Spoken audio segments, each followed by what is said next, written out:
It's now time for Energy Insights, where you get an inside view and local perspectives of all the oil and gas progress going on in the Mid-Ohio Valley.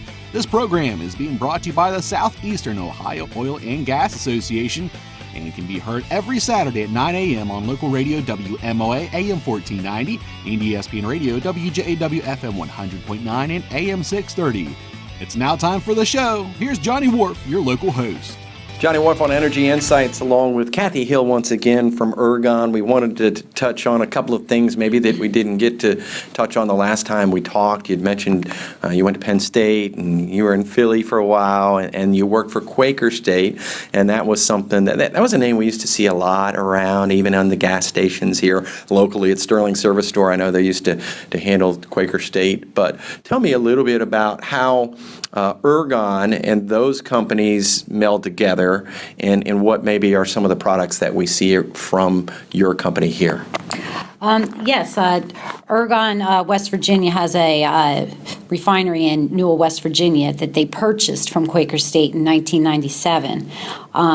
The refinery processes crude oils primarily from West Virginia, Ohio, and Pennsylvania, and produce a paraffinic base oils, saturated bright stocks, and waxes. Some of the products that come out of the refinery range from the Quaker State motor oil that you can buy in the store to rubber golf cart tires to lip balm and cosmetics. That's the wax end that we get from our petroleum.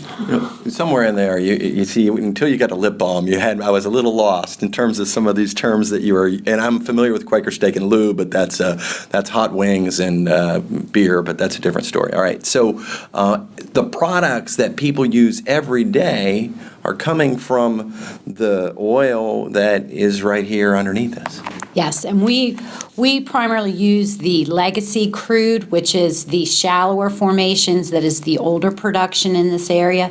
We're the small producers, very important to Quaker, Yeah, you see, I got you there today. Yeah. And so very important to Ergon. The small producers, very important to Ergon, and we really use that low gravity oil, which comes from the shallower producers, and not the condensate. The new drilling for the horizontal Utica Marcellus is a higher condensate, okay. And that's usually more for the gasolines, the diesel, and we use very little of that, and we barge that south, probably to Marathon or to one of the other refineries that does more of a gasoline product. Okay, and so, as it pertains, you've been in this business, it sounds like a long time, and as it pertains to us distributing the oil to different places, it has probably changed immensely over the last just few years in terms of shipping it from here to somewhere else. Yes, it used to be just the legacy oil, so now we have two different products that are a little bit different. So right now we hope that we continue to get enough oil from the local producer, from the small producer, to keep our refinery running. And that's my job as a crude oil buyer, is to make sure that I can get enough oil transported to the refinery to keep it running. And you've had your hands in enough, it sounds like enough businesses along the way. I mean, your resume is pretty linear, but the experience that you've gained from these different companies, I would imagine, is invaluable. Yes, I started with Quaker State, and I was up in Ohio in Ashland County working on a water flood. So that's where I began, and I've been on the drilling rig, Clinton, Berea Wells. And the last job I had was more in production, handled everything in the office from gas marketing to well reworks, and just tried to keep the company producing oil and gas. You mentioned well flood, and I don't know exactly what that is, but it does make me, or it begs the question, with these hurricanes that we've had, the Houston, the Keys, and so forth and so on, is that going to affect, I would assume in some capacity, oil prices or what we do here? The hurricanes did affect the refineries down in Houston area, so there was a lot of crude that was stockpiled because of that. So the crude price actually went down.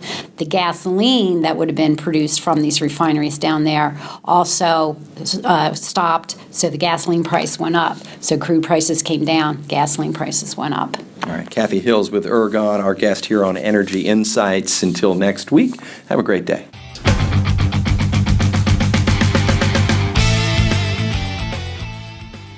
Thank you for listening to Energy Insights, brought to you by the Southeastern Ohio Oil and Gas Association. Tune in every Saturday at 9 a.m. on WMOA and ESPN Radio WJAW as Johnny Wolf brings you your local and inside perspectives of the oil and gas progress going on in the Mid-Ohio Valley.